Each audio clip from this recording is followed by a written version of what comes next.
you know, added a little bit of time. Actually, that's where I leaned it off a bit, the red one, and it wasn't happy.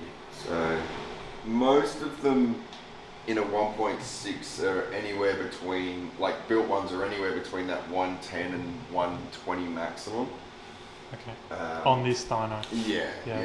Like I compared it against a whole lot of B20s. Yep. With the 16 head, and they're around about that 115 to 125 mark. So okay. It's pure, and the curve is pretty sweet. Like we don't have the big drops and the things and so forth in it that I had before when it was changing VTEC. 59 seems to be the magic number for the changeover.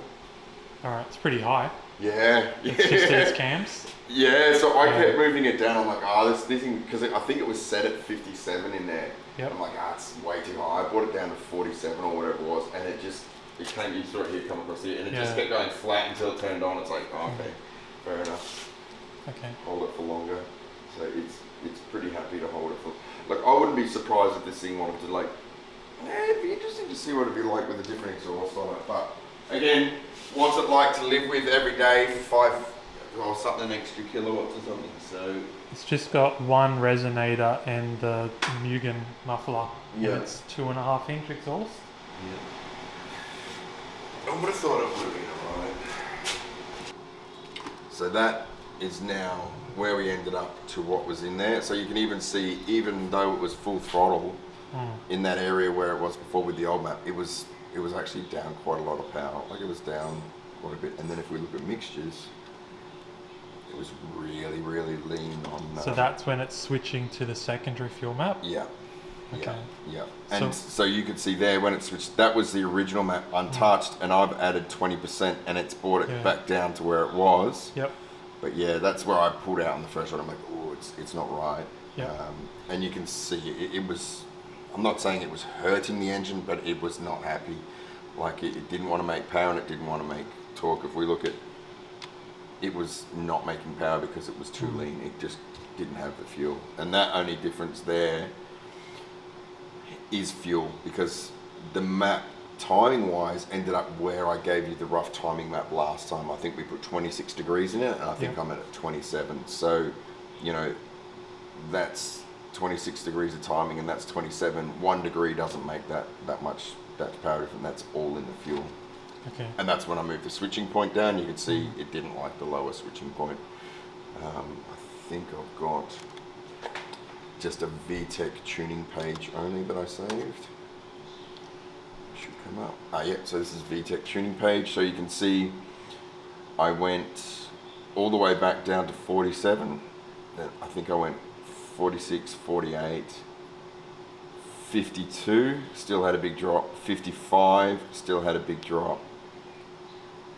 59 was perfect, and then I think I went 61 and then 62, and you can see it.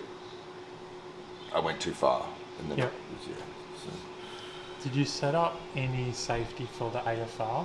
I've actually got, I've set up the AFR a couple of different ways. So I even did a test on it where AFR is trimming all the time. So I don't know if you want to keep that in. At the moment, I've got, it ignores the AFR table over 60% throttle, but 60 is still a lot.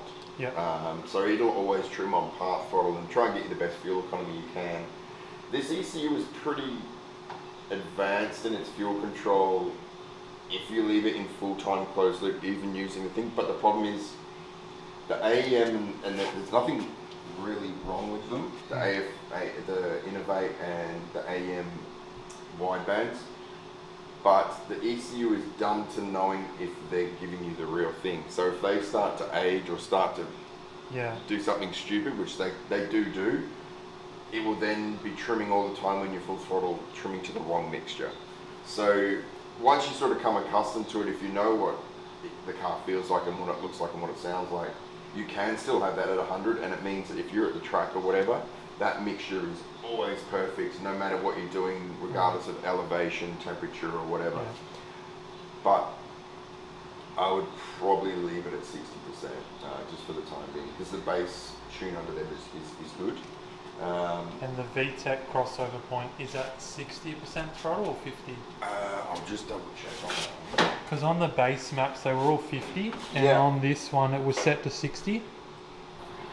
Because I went through and did a couple of things, and there was no weird, even at like 50% throttle, it still made fairly good power. So Yeah. I'd probably leave that. I didn't pick up on that, but I probably wouldn't worry. It's only 10%, and at 60%, you're not really. 60 sounds like a lot, but you're not really demanding a lot. Like 70 is kind of when you're into it. Like say coming out of a corner or something, and if it's a like 60%, I'd leave it. Like the curve was still straight. There wasn't any dips. It is a little bit hard with these to set up a really nice, what do you call it? Lean trip, because it only accounts into, it's more for boost. Yeah. For normally aspirated, you can only put in a pressure and then a time. So it's quite common to run these fairly lean, let's say at 1500 to 2500 at full throttle. Yeah. And then richen it off as it goes up. So I'll put a lean out trigger of 2 seconds on it. If you find that you keep getting a lean cut protection, just turn it off. What page is that on? Which is under protections. Yeah. Just tick that first box. Okay. Yeah. And does that have water temperature there as well? 100? Yeah, hundreds in, yeah. Okay. Yeah. I set up some bigger TPS deltas for the timing to try and keep the idle where it needs to be as well. So closed loop advance has changed. You'll see that in there, and then obviously it's in closed loop on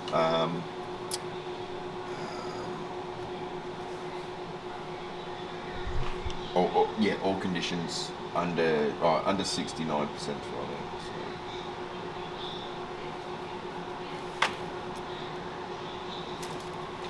There's no long-term trim, but I've got short-term trim. I'll allow it go plus or minus 15%. What's the difference between long and short?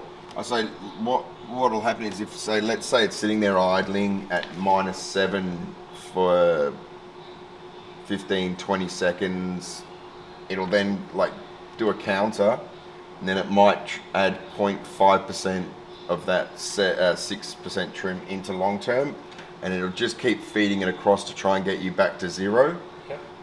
So then what will happen, your short-term trim will be at 0, but your long-term trim will then be at -7 or whatever it is to get it where it needs to be. The trims are within an allowable limit where it is at the moment, where we don't want any long-term trim, because I don't trust this as much as I trust the base map. So yeah. These very common to start to play up over time. I don't know how old it is or whatever it is, but it's quite common for them to play up. So if that dies and the ECU doesn't have a wideband signal, it'll still run? Yeah, it'll still run. The issue is what it'll do is when it dies, that normally goes to 22. Yeah. So then the trim will just start feeding in all of its trim, trying to get it back to 14.7. And if you find that, if you start seeing this start to flick to 22 when you're full throttle sometimes, then you know that it's starting to play up. Right. Look, I don't know where it is exactly in the exhaust, but I think when we looked at it the other day, it looked like it was in a fairly good position. So it's just after the merge, where the factory cap would be. Yeah. It should be okay down there. It should stay hot enough to keep itself clean. But yeah, if you have any drama, again, all you have to do is you just go into closed loop. Oh, it's not under. I don't have to do protections and turn it off. No, if it's in closed loop, all you do is you just click on this and just change it to open loop. Yeah. Okay. But Cool. That should be pretty sweet.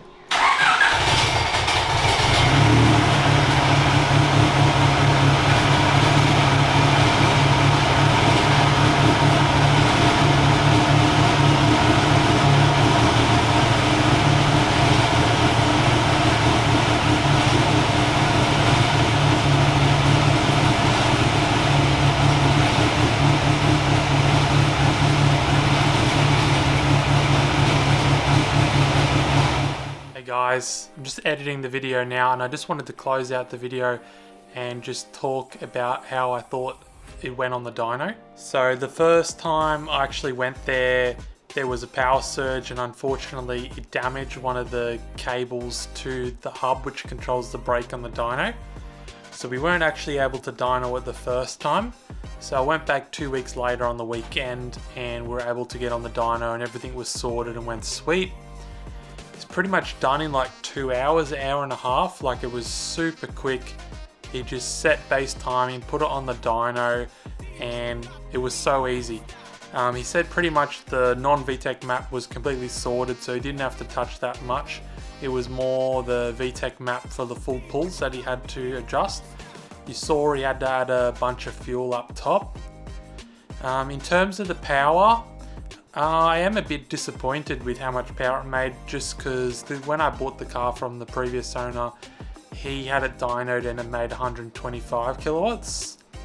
And given the engine is 10,000 kilometers older than when he originally had it dynoed, so possibly it's lost compression, and also the fact that it's on a completely different dyno. His was on a roller dyno and this was on a hub dyno, and every dyno reads differently as well. Considering I'd changed the exhaust and changed the intake and the throttle body, I would have thought that it would make at least the same power, or if not a little bit more.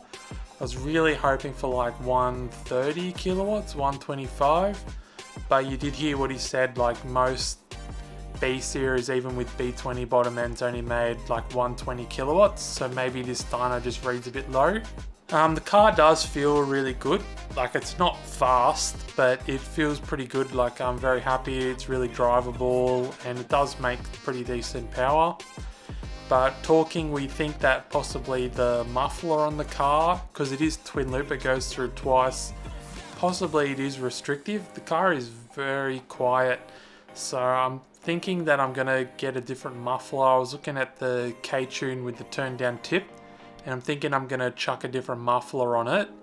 And also I'd like to go back and play with some of the cam timing, because I'm just surprised that even at 9,000 RPM the power curve is still going up. So if possible, like, I don't plan to rev the car over 9,000 RPM.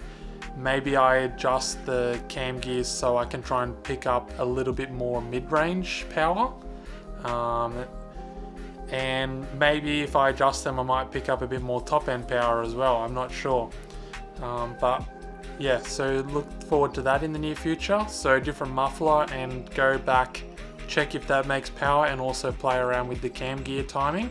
If you like this video, like, comment, subscribe, and I'll see you in the next one. Cheers.